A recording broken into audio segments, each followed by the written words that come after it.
teruslah melakukan hal-hal baik. Jangan berhenti. Meskipun pemahaman kita tentang agama itu masih kurang. Banyak yang ngajinya masih iqra, belum lancar, sebutan hurufnya belum pasti, zikirnya pun belum bagus, belum khusyuk, salatnya belum khusyuk. Jangan berhenti, terus lakukan itu. Apa kata beliau? Idza fataha laka wijhatan minat ta'arruf wala tubali in qalla amaluka. Jikalau Allah membukakan pemahaman untuk mengenal Allah dalam dirimu, maka jangan peduli meskipun amalmu masih sedikit. Kalau Anda melakukan dosa, tidak ada perasaan bersalah sama sekali. Anda tidak sholat, biasa-biasa. Anda tidak pergi sholat Jumat, biasa-biasa. Anda berbohong, Anda caci maki orang, Anda menggibah orang, itu dianggap biasa. Maka itu tanda min alamati mautil qalbi, berarti ada masalah dalam hati. Jamaah sekalian yang sama berbahagia, insyaallah pada kesempatan kali ini saya akan menyampaikan beberapa kalam hikmah yang disampaikan oleh Syekh Ibnu Athaillah As-Sakandari dalam kitab Al-Hikam. Yang pertama kata beliau, la tashab man la yunhiduka haluhu wa la yadulluka ala Allahi maqaluhu. Janganlah engkau berteman dengan orang yang tidak membangkitkan semangatmu dengan berteman orang itu. Janganlah engkau berteman dengan orang yang perkataannya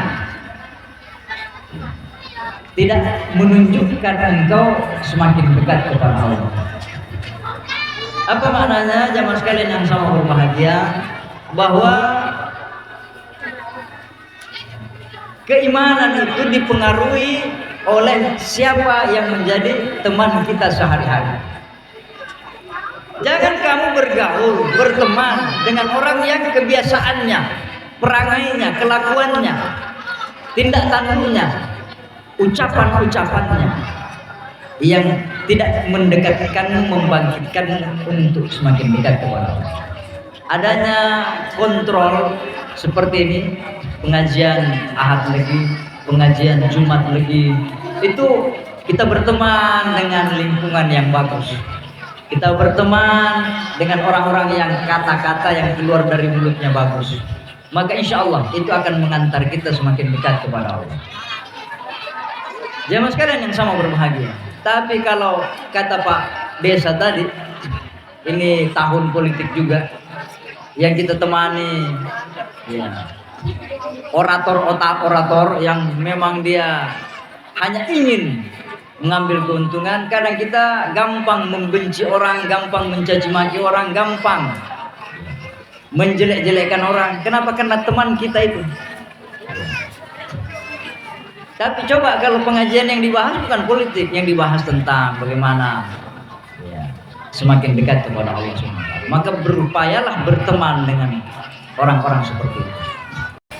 Kemudian beliau berkata, min alamati mautil qalbi adamul huzni ala ma fataka minal muwafaqat. Tanda bahwa hatimu sudah mati, tidak adanya penyesalan dalam dirimu ketika engkau ketinggalan untuk melakukan hal-hal yang baik. Wa tarkun nadami ala ma fa'altahu min wujudi zallat. Dan ketika engkau melakukan dosa dan kesalahan, tidak ada penyesalan. Kalau Anda melakukan dosa, tidak ada perasaan bersalah sama sekali. Anda tidak sholat, biasa-biasa. Anda tidak pergi sholat Jumat, biasa-biasa. Anda berbohong, Anda caci maki orang, Anda menggibah orang, itu dianggap biasa. Maka itu tanda min alamati mautil qalbi, berarti ada masalah dalam hati. Jamaah sekalian yang sama berbahagia, berapa banyak orang yang dia merasa biasa-biasa saja. Dia tidak sholat, dia tidak pergi sholat Jumat. Dia merasa, ini kan tak ada masalah ini. Badan saya sehat, rezeki saya lancar, karir saya, jabatan saya tambah naik. Ukurannya bukan itu. Ukurannya adalah ketika engkau tidak merasa bersalah, padahal Anda sudah meninggalkan perintah Allah. Anda minum, Anda menjudi, Anda berzina, Anda merasa belum berdosa, berarti pertanda bahwa hatimu sudah mati. Jamaah sekalian yang sama berbahagia. Maka selanjutnya beliau berkata, teruslah melakukan hal-hal baik, jangan berhenti. Meskipun pemahaman kita tentang agama itu masih kurang, banyak yang ngajinya masih iqra, belum lancar, sebutan hurufnya belum fasih, zikirnya pun belum bagus, belum khusyuk, salatnya belum khusyuk. Jangan berhenti, terus lakukan itu. Apa kata beliau? Idza fataha laka wijhatan minat ta'arrufi wala tubali in qalla amaluka. Jikalau Allah membukakan pemahaman untuk mengenal Allah dalam dirimu, maka jangan peduli meskipun amalmu masih sedikit. Kita kalau ditanya apa dalilnya Allah Subhanahu wa taala itu ada, sulit kita jelaskan. Ya. Apa sifat 20-nya Allah? Orang awam tidak tahu. Tapi ada rasa cinta ingin salat, ada rasa cinta ingin hadir pengajian, ada rasa cinta ingin ikut sholawatan, itu sudah cukup bagimu meskipun amalmu belum dianggap seberapa. Kenapa? Ketika ada kesadaran untuk mengenal Allah, itu sebenarnya adalah pemberian Allah. Kenapa? Jamaah sekalian yang sama berbahagia, ini Nabi dibesarkan, dipelihara oleh paman-pamannya. Apakah pamannya beriman? Tidak. Abu Lahab, Abu Jahal, kenapa tidak tersentuh hatinya untuk percaya bahwa Muhammadur Rasulullah? Karena tidak dibukakan pintu hati. Kita ini jauh dari tanah Arab sana, jauh dari kota suci sana, tapi kita beriman, kita percaya bahwa Muhammadur Rasulullah. Kenapa? Karena Allah fataha alaika minat ta'arruf.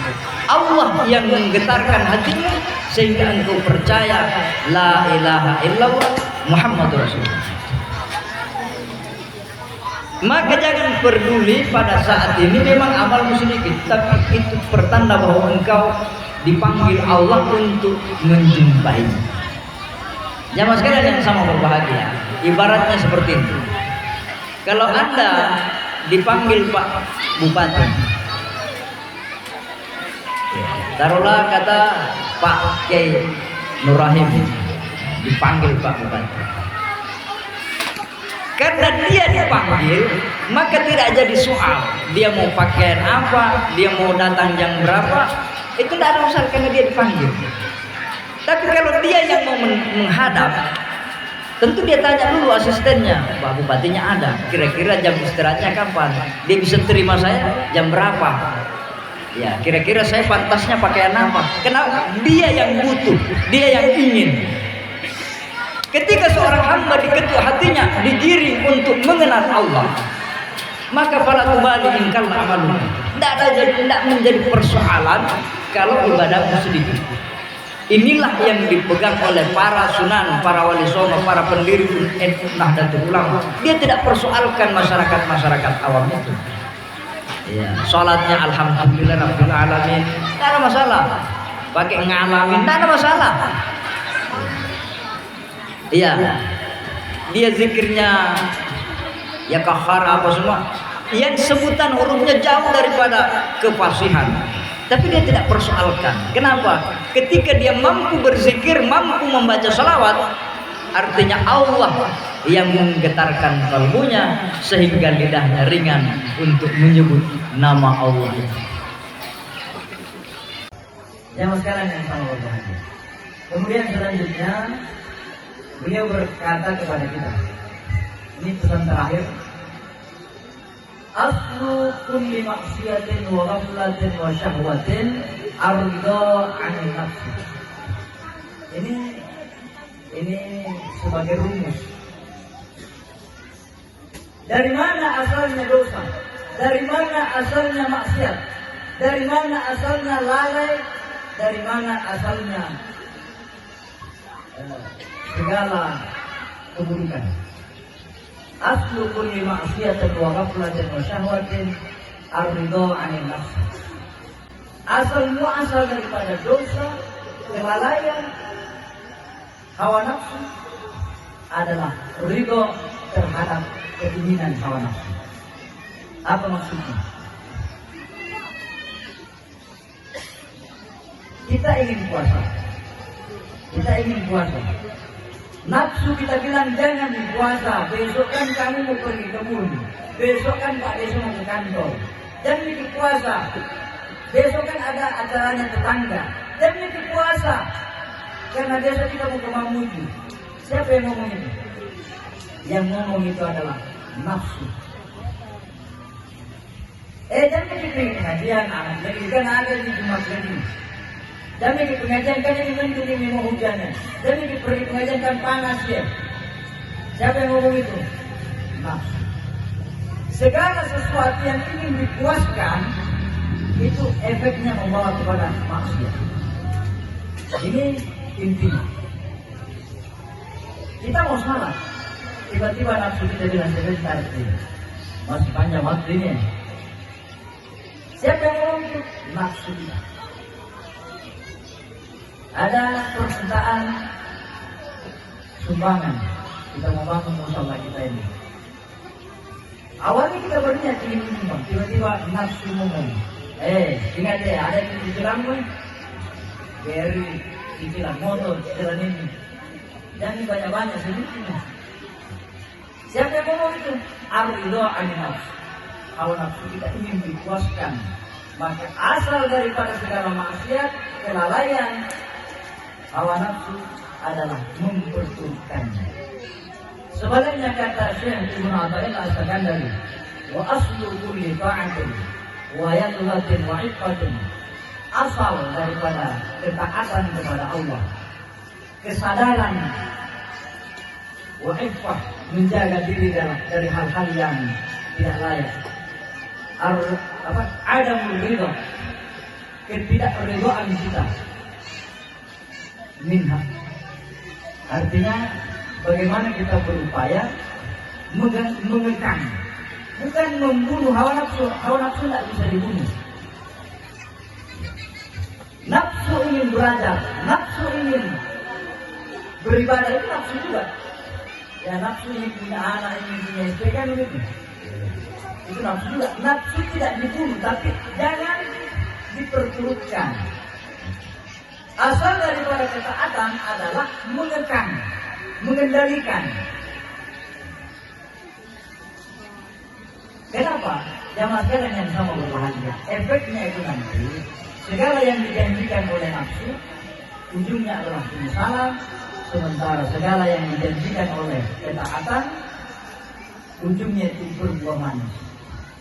Kita rasakan nanti setelah kita pulang ini pengajian, kita makan, salaman, pulang kita bahagianya itu sampai besok.